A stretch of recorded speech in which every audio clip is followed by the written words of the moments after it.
O ju njerëz, Zoti ju është një, po dhe baba juaj është një. Nuk ka përparësi, Arapi ndaj jo Arabit, e as ju Arapi ndaj Arabit. Ashtu sikur që nuk ka përparësi i kuqi ndaj të zijut, as i ziu ndaj të kuqit, ndaj të bardhët e të tjerë, përpas me devotshmëri. Më i miri juaj është ai i cili është më i devotshëm. Allahu u ka krijuar juve, o ju njerëz, nga një njeri, prej Ademit. Thumë gjale minha zawjaha. E pastaj, prej tina krijoi gruan e tina. Hawa, fillimi i njerëzimit është nga Ademi. Ademi prej dhejët. Prej Ademit, prej një pjesë të brinit, të fundit në anën e majtë, o krijua Hawa, gruaja e tina. E pastaj pe aty në dyve, o krijuat ju, o ju njerëz. Se ka thënë Allahu te bareke ve taala në ajetin e parë surës An-Nisa, ya ayyuhan nas taqu rabbakum alladhi khalaqakum min nafsin wahidatin wa khalaqa minha zawjaha wa batha minhuma rijalan kathiran wa nisaa. O ju njerëz, keni frikë Allahun e madhruar, i cili ka krijuar juve nga një nefs, nga Ademi. Prej ti krijoi gruan e tij, e pas e krijoi juve burra dhe gra dhe popull dhe fisë dhe o mosh dynjaja me njerëz. La ilaha illallah.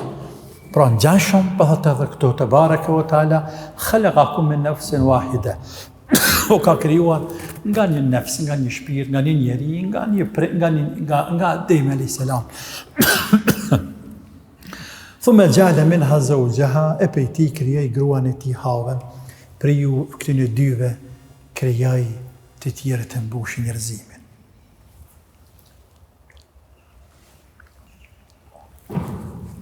Të qenërit e njerëzve, nga një babë dhe një nanë, çka jep me kuptu pas tjera? Jep me kuptu se njerëzit në esencë janë barabartë. Sepse tonë jenë atë një babë. Njerëzit në parim janë vëllezër dhe motra. E kanë një babë dhe një nanë. Nga sa ata që janë të një prindi, respektiv dy prindërve, baba dhe nana, po të janë barabartë. Leti cili më i madh, e cili më i vogël, e cili i pari, e cili i dyti.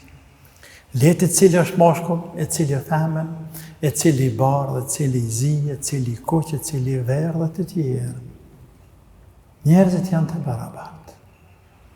Pra, jep me kuptu në mënyrë indirekte se dallimet në ngjyra, në racë, në etni, në gjuhë dhe dallime tjera të cilat e konsiderojnë njerëz se dallime mes tyre, këto nuk duhet fare të çojnë peshë për ta konsideruar dikush se është më i mirë, më i privilegjuar, më i dalluar, më i dashur të Zotit i tjerë se sa dikush tjetër.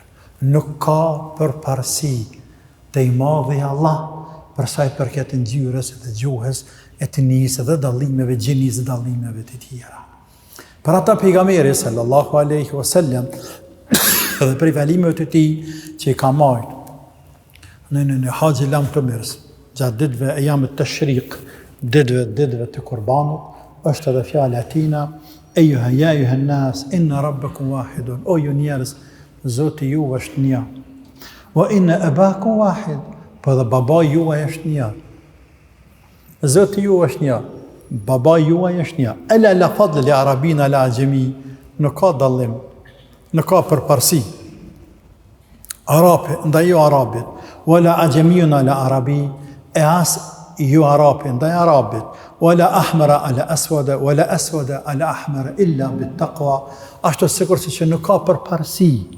As i kuqi, se Arabë në ratë se kuqe, as i kuqi ndaj të zijut, Afrikanët atje, të kishte Habesh, të Etiopis, nuk ka përparësi, i kuqi ndaj të zijut, po as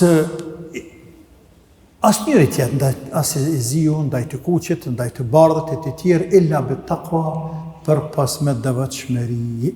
E pas taj e lezejetin kuranor, inne akramakum indallahi atqakum, me i miri juaj, i jush, është ai i cili është më i devotshëm. Kjo është parimi te ne muslimanë. Ne nuk i dallojmë njerëzit për nga ngjyra, për nga raca, për nga gjuha, për nga gjenia, për nga traditat e specifikat e tjera të cilat e kanë secili popull veç e veç. Ne njerëzit i klasifikojmë i dallojmë me punë devotshmëri dhe me punë të mira. Ai i cili punon me së miri, sa më mirë punu, sa më e vlefshëm e qenë, sa më shumë vlera më pajis, ti je më i vlefshëm dhe më i ngritur dhe më i dashur të i madhi Allah te bareke ve teala.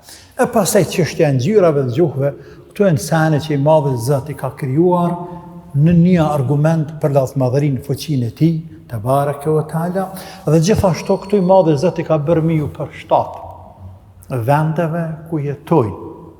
Kështu që Zoti e ka përzgjedhur në vendet e nxehta me ju përshtat raca e zezë apo ajo që i përngjan të zezës.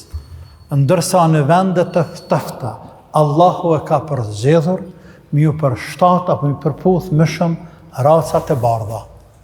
E njëjti dallim edhe njëjta orësi është edhe tek çështja e gjuhëve. Subhanahu wa taala. Çdo gjë të i madhi Allah ka urtësi të përkryer.